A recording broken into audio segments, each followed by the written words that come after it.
Bath. I've never been to Bath, so what I realise I need right now is a souvenir bath toy. Now, I could just buy one, but where's the fun in that? When you can print one. It's been called the invention that will bring down global capitalism, start a second industrial revolution and save the planet.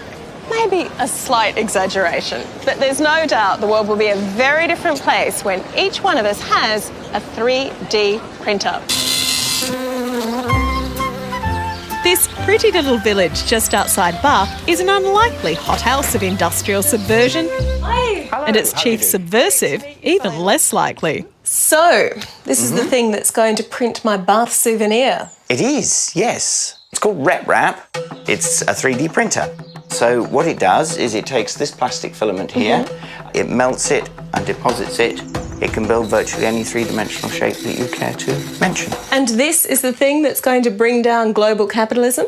Well, according to The Guardian, that must be true. It must be true.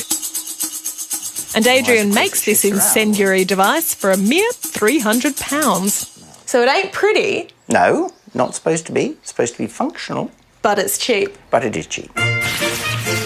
The fact is, 3D printing has been around for a decade, but it's been expensive specialist kit, priced upward of $200,000. Then along comes engineer Adrian Bowyer, who dreams of making it available to any bloke or blokeess with a shed by designing a 3D printer that prints itself.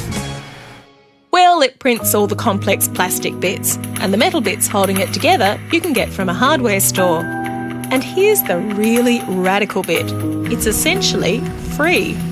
The reason why we decided to give all the designs away was really two reasons. One was frightfully high and moral and all that sort of stuff, which is pretty uncharacteristic for me. And that was actually going to be a very powerful technology.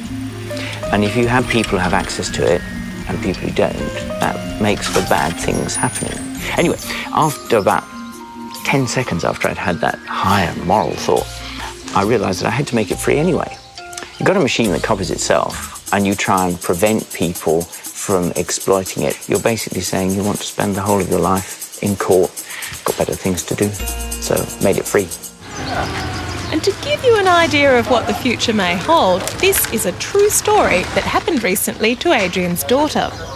You had something go wrong with your car recently? Yeah, one of the plastic bits just snapped off. So it was quite annoying when that happened. So decided rather than going to the car dealership that we would design a new part and print it off. So how long did it take you? Probably a couple of hours, including the design time. Yeah. And what did it cost? Probably about 10 pence. 10p? Yeah. Imagine being able to design or download the software for any fiddly little plastic part.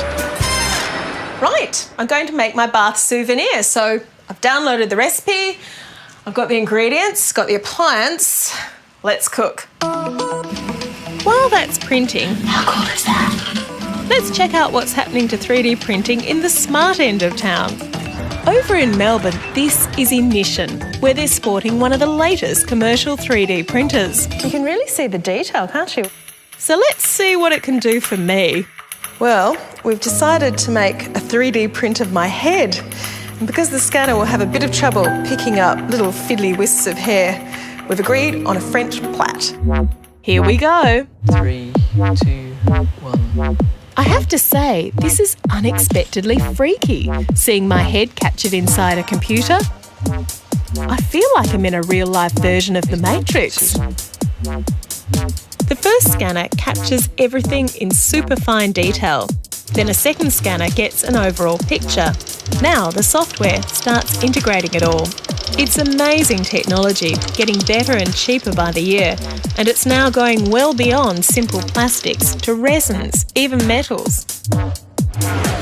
So in the case of Formula 1 teams, they will design pieces, build them on rapid prototype machine so they can have that quick turnaround between races.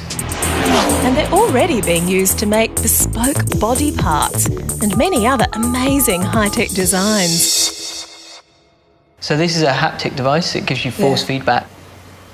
So you feel the contours. Oh, there we go. There's my cheek. So in fact, if you want to click that button. Okay. So you can manipulate. Oh my goodness, that's freaky. Uh-oh.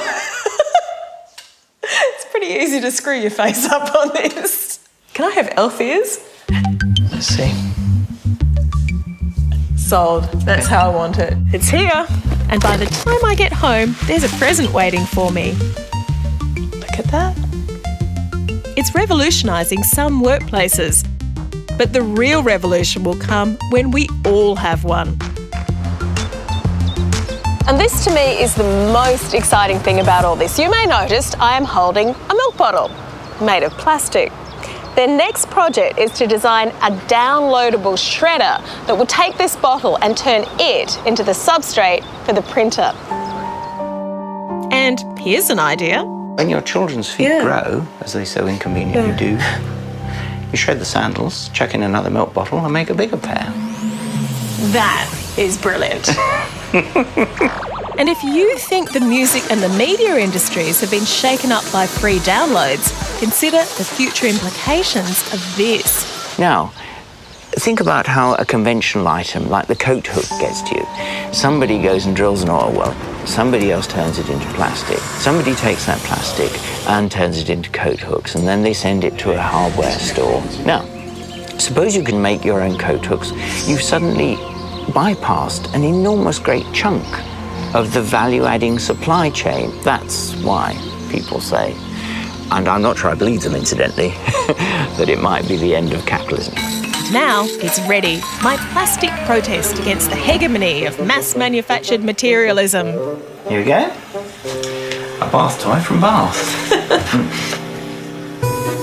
Just what I wanted. And I'm going to keep this Bath souvenir just so I can bring it out when I'm 80 and say to the kiddies, there was a time before 3D printing, you know. Oh, Gran,